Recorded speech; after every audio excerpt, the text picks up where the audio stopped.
प्रजा और बुलेटिन में सबसे पहले बात पहलगाम में आतंकी हमले के बाद भारत पाकिस्तान के खिलाफ बड़े एक्शन की तैयारी में केंद्र सरकार ने आम नागरिकों की सुरक्षा के लिए देश के 244 जिले में मॉक ड्रिल करवाने का आदेश जारी कर दिया है।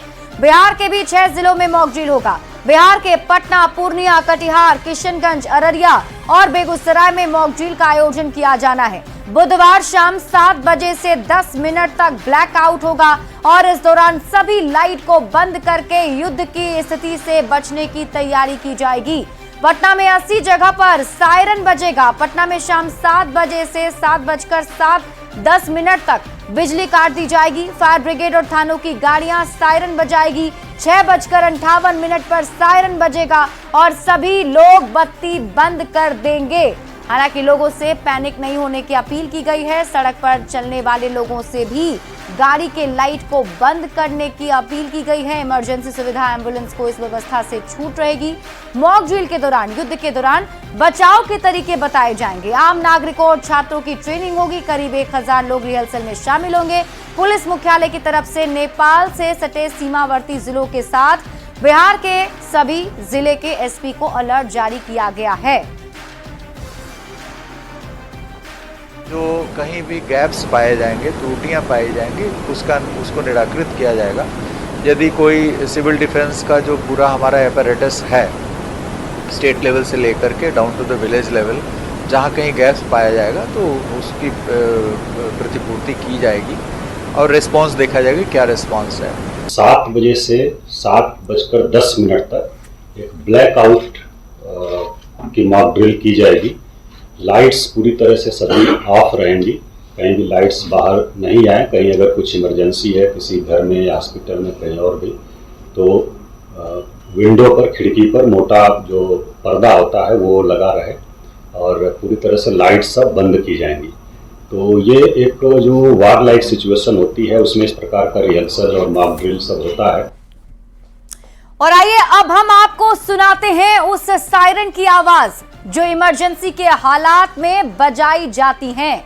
कल मॉक ड्रिल में भी आप इसी सायरन की आवाज को सुनेंगे।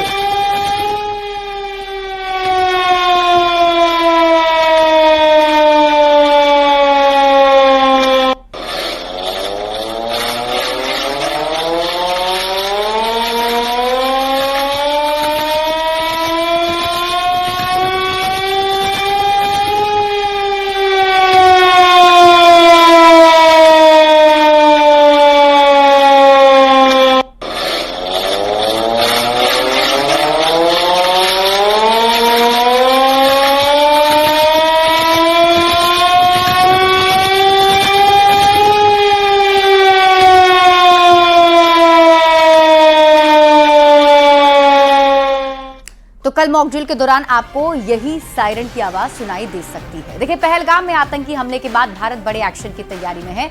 भारत नेपाल सीमा पर भी हाई अलर्ट जारी कर दिया गया है। सीमा से गुजरने पर हर व्यक्ति को अपना आधार कार्ड और आईडी दिखाना पड़ता है। सीमा चौकी पर एसएसबी की तरफ से विशेष एंट्री रजिस्ट्री की जा रही है, जिसमें हर आने जाने वालों की सूचना दर्ज की जा रही है। जंगल और नदी के रास्तों की निगरानी बढ़ा दी गई है। 24 घंटे जवान पैनी नजर बनाए हुए हैं। हाई अलर्ट के बाद इंडो नेपाल बॉर्डर का जायजा लिया है न्यूज 18 संवाददाता मुन्ना राज ने। पहलगाम हमले के बाद भारत नेपाल सीमा पर भी चौकसी कड़ी कर दी गई है। हम आपको भारत नेपाल सीमा के वाल्मीकि नगर की तस्वीरें दिखाने की कोशिश कर रहे हैं, जहां बॉर्डर पर कड़ी चौकसी चल रही है और दोनों देशों के बीच जो लोग भी आ रहे हैं उनको अब पहचान पत्र दिखाने की मजबूरी है और सब किसी की पहचान पत्रों की जान हो रही है। निश्चित तौर पर देख पा रहे हैं जो लोग भी सीमा को पार कर रहे हैं उनकी गहन तलाशी चल रही है। एक एक व्यक्ति को अपने पहचान पत्र दिखाने होंगे और सभी सामानों की जांच की जा रही है। उस पर जो व्यक्ति भी इस बॉर्डर को पार कर रहे हैं या भारत के सीमा को आप से आ रहे हैं या जा रहे हैं, उन लोगों को यहाँ एंट्री करना होगा और उनको अपनी पहचान बतानी होगी और कारण बताना होगा कि आप इस बॉर्डर का इस्तेमाल क्यों कर रहे हैं और आप कहाँ जा रहे हैं और आप कहाँ से आप आ रहे हैं। तो कुल मिलाकर कहें तो पहलगाम हमले के बाद जिस तरह से सरकार ने निर्देश जारी किया है और जिस तरह से देश अलर्ट पर है, उसके बाद चप्पे चप्पे पर सुरक्षा व्यवस्था को पुख्ता कर दिया गया है। मुन्ना राज, न्यूज 18, भारत नेपाल सीमा। देखिए, बाढ़ में एनटीपीसी सुपर थर्मल पावर की भी सुरक्षा बढ़ा दी गई है। एनटीपीसी के गेट पर पुलिस के साथ सीआईएसएफ के जवानों की तैनाती कर दी गई है। पुलिस लगातार गश्त भी कर रही है और अधिक जानकारी दे रहे हैं न्यूज 18 संवाददाता अनिरुद्ध।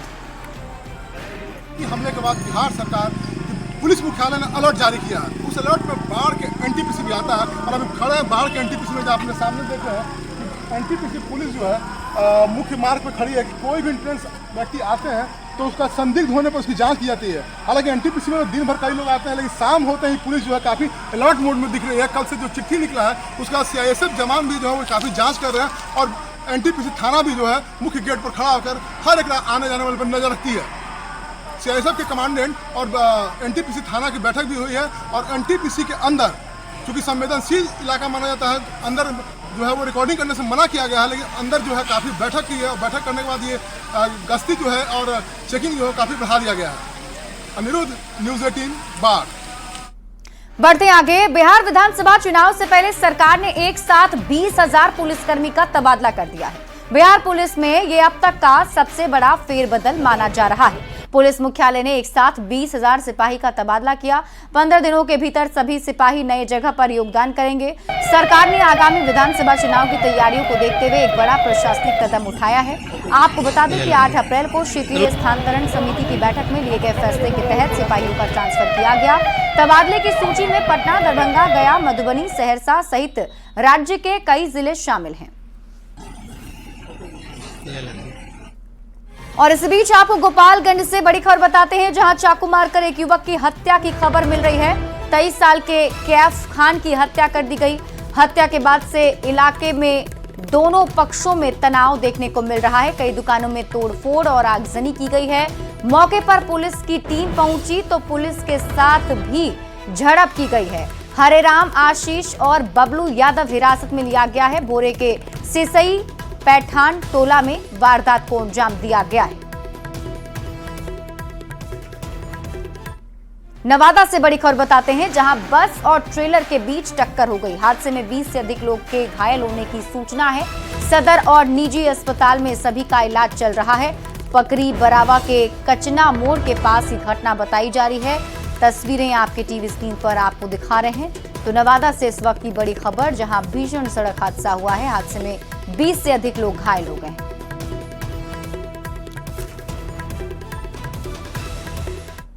और अगली बड़ी खबर आपको जहानाबाद से बताते हैं, जहां ट्रक और बस के बीच टक्कर हो गई। 20 से ज्यादा लोगों को चोट आई है। 8 लोगों का सदर अस्पताल में इलाज चल रहा है। कनौदी आरओबी के पास यह हादसा हुआ। वर्षा से तिलक समारोह में बराबर जाने के दौरान यह हादसा हुआ है। तो जहानाबाद से बड़ी खबर आपको बता रहे हैं, जहां भीषण सड़क हादसा हुआ है।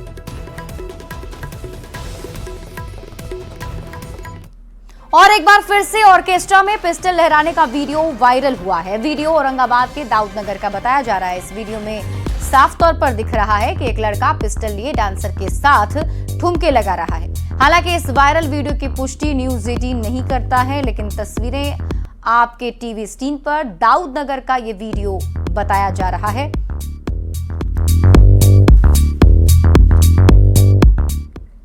और पटना से आपको बड़ी खबर बताते हैं। पटना में एसटीएफ ने बड़ी कार्रवाई की है। मरीन ड्राइव पर 2 अपराधी गिरफ्तार किए गए हैं। झारखंड नंबर की गाड़ी से आने की सूचना थी।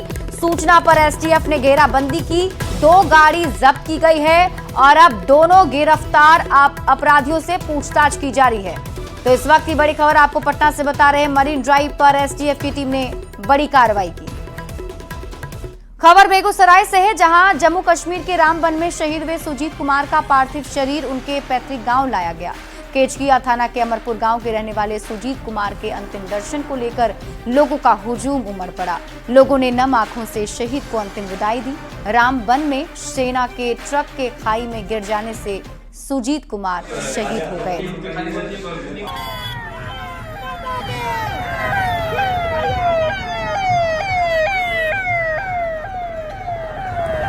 ये तस्वीर आपको दिखा रहे हैं उस वक्त की, जब पैतृक गांव शहीद का पार्थिव शरीर पहुंचा।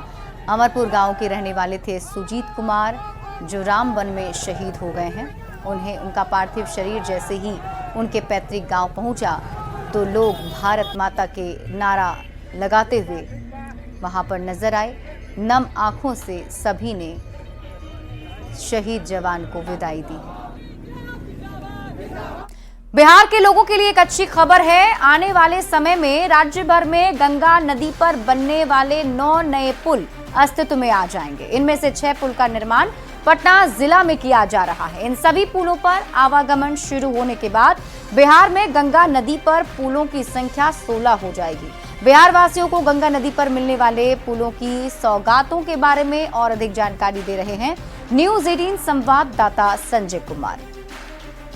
मुख्यमंत्री नीतीश कुमार ने अपने 20 साल के कार्यकाल में सड़कों के अलावा पुल और पुलियों की जाल बिछा दी। एक बार फिर से बिहार के लोगों के लिए एक बड़ी और महत्वपूर्ण खबर है। आने वाले समय में गंगा नदी पर 9 नए मेगा ब्रिज अस्तित्व में आ जाएंगे। इनमें कई पुलों का काम अभी अंतिम चरण में चल रहा है। जो नए 9 गंगा पुल नदी पर अस्तित्व में आएंगे उनमें अकेले पटना जिले की अगर बात कर ले तो यहाँ पर 6 पुल बनकर तैयार हो जाएंगे। इन नए पुलों पर परिचालन आरंभ हो जाने के बाद गंगा नदी पर पूरे बिहार में 16 पुल बन जाएंगे। वर्तमान में गंगा नदी पर अभी बिहार में 7 पुल है। पटना जिले में गंगा नदी पर जो नए 6 पुल अस्तित्व में आने वाले हैं उनमें सबसे पहला नाम मोकामा के राजेंद्र सेतु के समानांतर बनकर तैयार औटा सिमोरिया के बीच बनकर तैयार 6 लेन का पुल है। सारण के दिघवारा से पटना के शेरपुर के बीच भी गंगा नदी पर 6 लेन के पुल का निर्माण आरंभ हुआ है। इस पुल को पटना रिंग रोड की संपर्कता मिलेगी। पटना स्थित जेपी सेतु जो इसकी तस्वीर देख रहे हैं इसके समानांतर 6 लेन पुल को भी मंजूरी मिल गई है। महात्मा गांधी सेतु के समानांतर 4 लेन पुल का निर्माण कार्य आगे बढ़ चुका है। राज्य सरकार की निधि से कच्ची दरगाह से बिदुपुर के बीच बन रहे 6 लेन के पुल के निर्माण का कार्य इसी साल पूरा हो जाएगा। बख्तियारपुर से ताजपुर के बीच गंगा नदी पर 4 लेन पुल का निर्माण फिर से प्रारंभ हुआ है।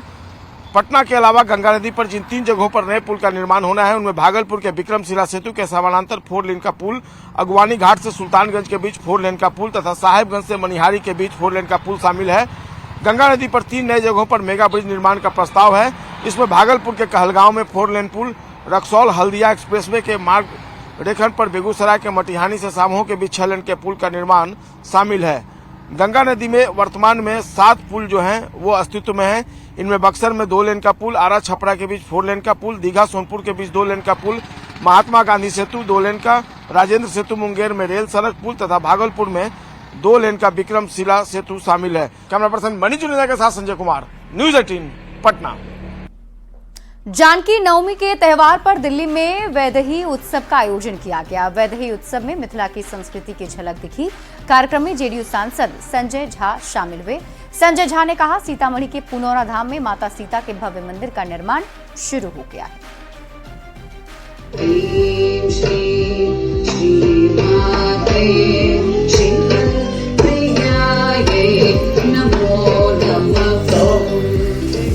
ये मनमोहक तस्वीरें हैं वैदेही उत्सव की। दिल्ली में धूमधाम से वैदेही सीता नवमी मनाई गई। वैदेही उत्सव में मिथिला संस्कृति और मधुबनी पेंटिंग की खास झलक देखने को मिली। सीता नवमी का त्योहार माता सीता के जन्म उत्सव के मौके पर मनाया जाता है। वैशाख मास के शुक्ल पक्ष की नवमी तिथि को जानकी नवमी त्योहार मनाया जाता है। दिल्ली में आयोजित वैदेही सीता नवमी उत्सव में बतौर मुख्य अतिथि जेडीयू सांसद संजय झा शामिल हुए। संजय झा ने कहा, बिहार में माता सीता की प्रकाट्य स्थली पुनौरा धाम में अयोध्या में राम मंदिर की तर्ज पर माता सीता मंदिर का भव्य निर्माण शुरू हो गया है। तो वैदेही उत्सव की संयोजिका सविता झा ने कहा, माता सीता हमारी आराध्य है और वो ग्लोबल आइकन है। आप जानते हैं कि सीता मिथिला में हुई और हम लोग जानकी नवमी सीता नवमी मनाते हैं और मुझे लगता है कि इतना पावरफुल पर्सनैलिटी महिलाओं के लिए कम आपको दिखाई पड़ेगा। मतलब वो एक सिंबल थी सीता जो है पूरा मिथिला के सम्मान की आत्मसम्मान को लेकर के। और आप जानते हैं कि बिहार सरकार और केंद्र सरकार भी सीतामढ़ी में जो सीता का जहाँ प्रकाट्य स्थल है पुनौरा धाम, वहाँ एक जैसे राम मंदिर बना उसी तरह सीता माँ का मंदिर का निर्माण का प्रक्रिया शुरू हो गया। उत्सव जो है वह सीता के जीवन पर आधारित उत्सव है। सीता जो हमारी आराध्या हैं और वो एक ग्लोबल आइकन है जो कृषकों के देश की कृषि की अधिष्ठात्री हैं वैदिक युग से लेकर के, और अभी तक उनकी कृषि की देवी होने का परिचय हमें मिलता है। तो हमें लगता है कि यह एक प्राकृतिक विषय हो सकता है कि हम सीता को सेलिब्रेट कर रहे हैं, शक्ति को सेलिब्रेट कर रहे हैं। जानकी नवमी का त्योहार माता सीता के धैर्य, सहनशीलता और शक्ति का प्रतीक है। दिल्ली में आयोजित वैदेही उत्सव में लोग मिथिला के सांस्कृतिक वैभव की झलक पाकर अभिभूत दिखाई दिए। न्यूज़ 18 के लिए दिल्ली से संदीप पांडे की रिपोर्ट। सिंगापुर में मैथिली समूह की तरफ से जानकी नवमी महोत्सव 2025 के द्वितीय संस्करण का आयोजन किया गया। मिथिला की समृद्ध लोक संस्कृति के विविध रंगों से सजे इस कार्यक्रम में मुख्य अतिथि के रूप में भारतीय उच्चायोग सिंगापुर में द्वितीय सचिव के रूप में कार्यरत श्री अरविंद श्रीवास्तव एवं उनकी धर्मपत्नी ज्योति श्रीवास्तव की उपस्थिति रही। कार्यक्रम में माता सीता के बनाए चित्रों को प्रदर्शित किया गया। इस मौके पर माता सीता और मिथिला नरेश जनक को समर्पित गीतों पर मनोरम नृत्य पेश किए गए।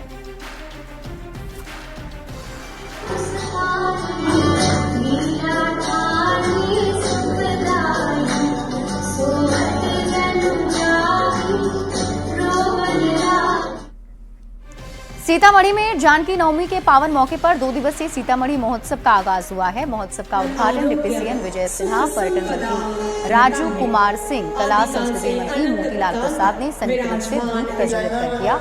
इस मौके पर सांसद देवेश चंद्र ठाकुर सहित कई विधायक और नेता भी मौजूद रहे। जानकी नवमी के मौके पर समस्तीपुर की शिक्षिका साधना कुमारी ने स्कूली बच्चों के साथ बेहतरीन लोकगीत की प्रस्तुति दी और सभी को मंत्रमुग्ध कर दिया। साधना कुमारी समस्तीपुर के विभूतिपुर प्रखंड के महेशी +2 संगीत की ईसर टोल स्कूल में संगीत की शिक्षिका हैं, जो संगीत के जरिए छात्राओं को लोक परंपरा और लोक संगीत से जोड़ने की कोशिश करती हैं। और यहाँ रुकने एक छोटे से ब्रेक के लिए जल्द लौटते हैं वापस।